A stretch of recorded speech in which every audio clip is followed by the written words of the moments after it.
Halfland, an ahistorical prehistory. The Battle of Sprucewood. In the year 94 of the Common Reckoning, Brocco Proudnose mustered a halfling army at the hamlet of Sprucewood, intending to march into the elven forest and drive out the current inhabitants, so that the forest could be transformed into halfling farmland. The elven leader, Lafarallin Silverblade, determined to take the initiative and attack the halflings before they could gather their full strength. He commanded a force of some 450 elves. Of these, some 150 were equipped in the traditional elven manner, unarmoured and bearing light hunting bows.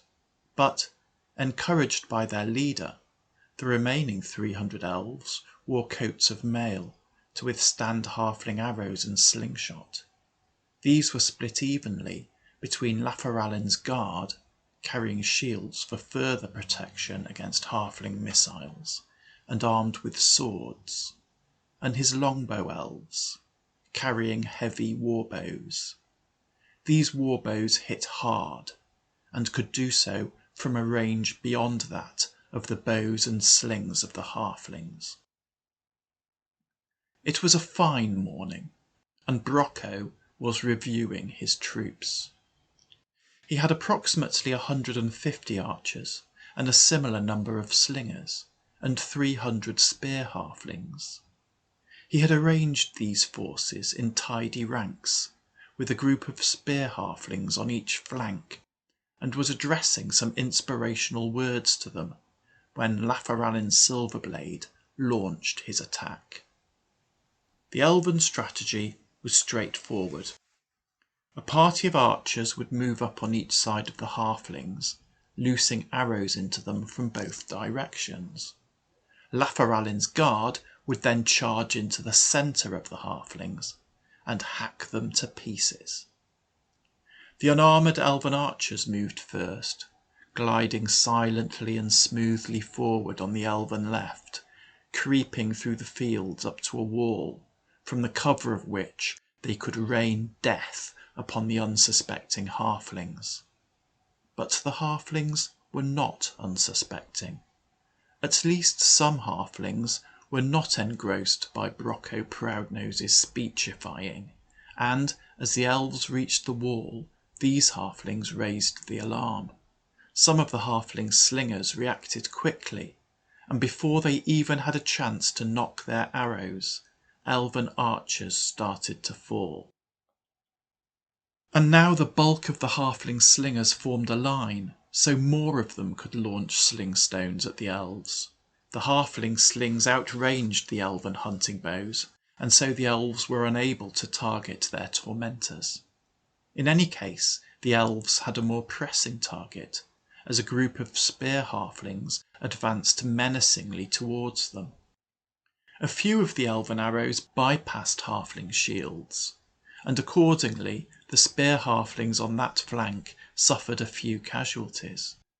But the halfling slingers were devastatingly accurate, and the elves suffered greatly.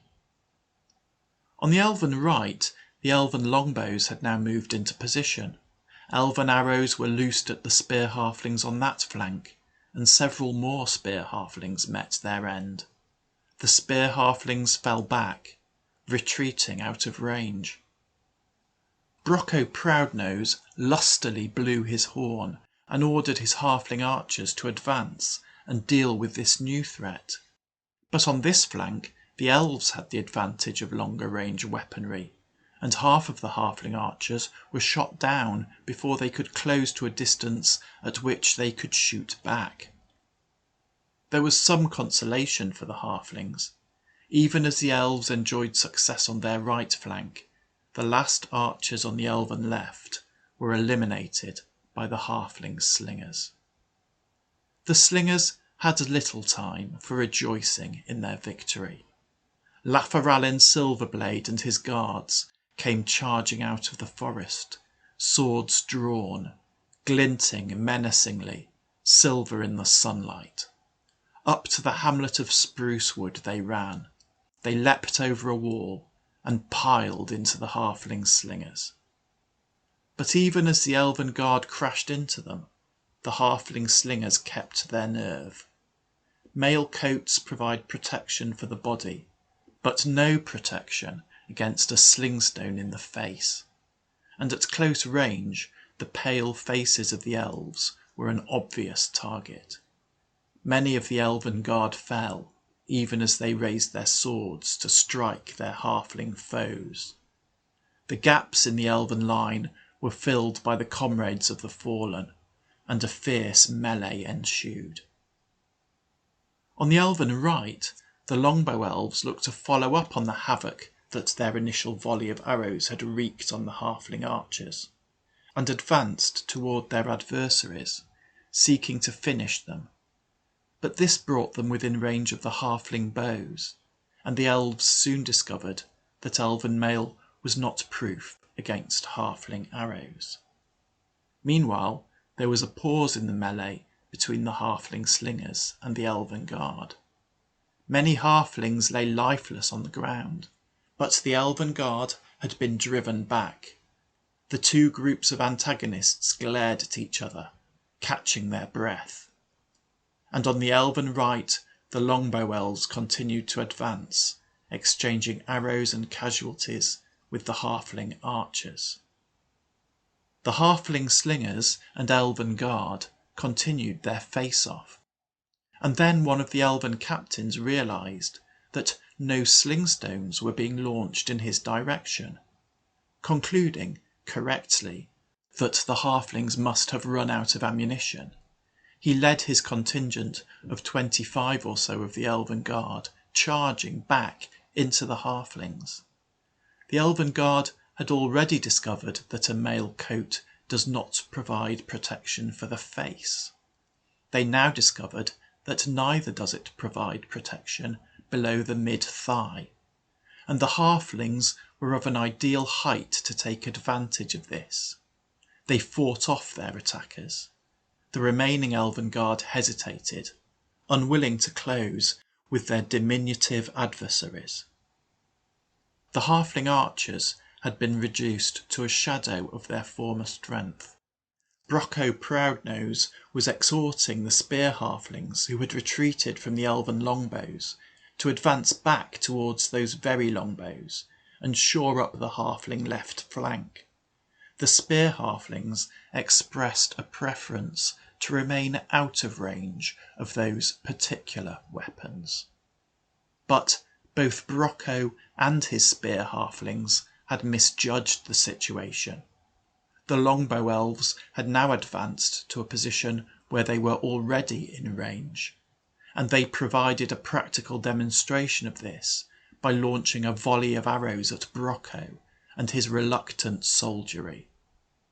And that was the end of Brocco Proudnose. His dwarven mail had been purchased at great expense, but an elven arrow passed straight through it, through Brocco's body, and out the other side. At this point, the halfling slingers decided that they had had enough and started to fall back. The elven guard regrouped. The halflings wavered. But one of the spear halflings standing over Brocco's body called out that he had come here to follow Brocco, and that he at least was going to obey Brocco's final order, and he advanced toward the elven longbows, and his fellow spear halflings followed him. The remaining halfling archers provided the spear halflings with support, accurately loosing yet more arrows into the elves, and then the spear halflings charged home. That was a famous fight, where many great deeds were performed, and the halflings had the best of it.